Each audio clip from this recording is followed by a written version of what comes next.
Santa Claus की कहानी। कई साल पहले एक अमीर और दौलतमंद आदमी निकोलस के नाम से उत्तरी ध्रुव में रहते थे।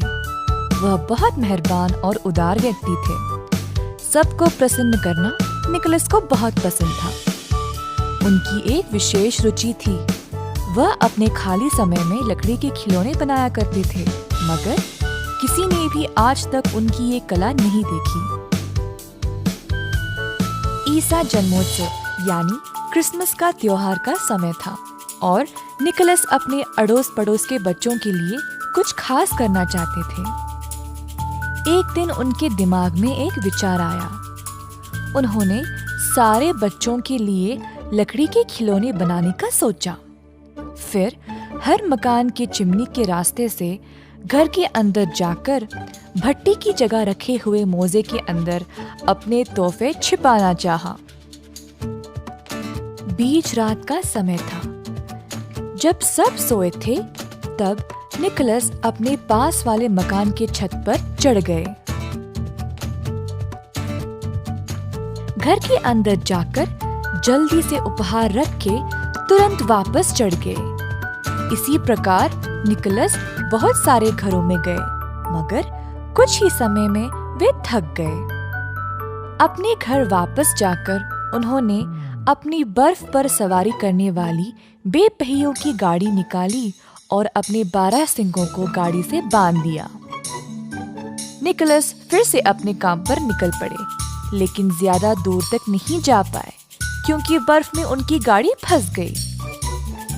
निकोलस अपने 12 सिंगों को बर्फ के बाहर निकालने की कोशिश कर ही रहे थे जब वहाँ एक परी प्रकट हुई।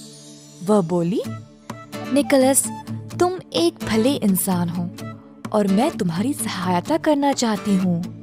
परी ने 12 सिंगों को छुआ और बोला, अब ये सब साधारण नहीं रहे, ये आसमान में उड़ पाएंगे।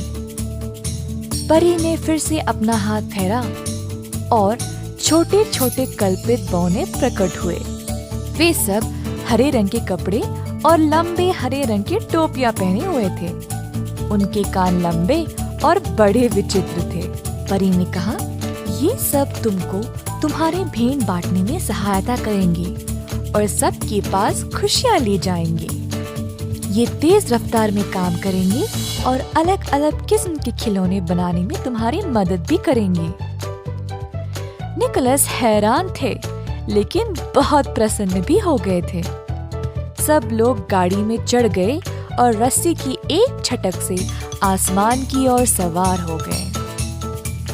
निकोलस ने खुशी से घोषित किया, हो हो हो, मैरी क्रिसमस सबको और शुभ रात्रि।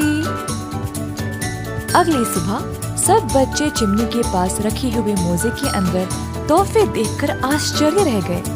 खुशी से चीखने लगे, मम्मी देखो जादू, किसी ने इस मोजे के अंदर ये तोहफे रख दिए। देखो कितना प्यारा खिलौना है। और इसी प्रकार से आरंभ हुई निकोलस की कहानी, जिनको आज हम सांता क्लॉस के नाम से जानते हैं। उम्मीद है आपको ये कहानी पसंद आई। मेरी क्रिसमस।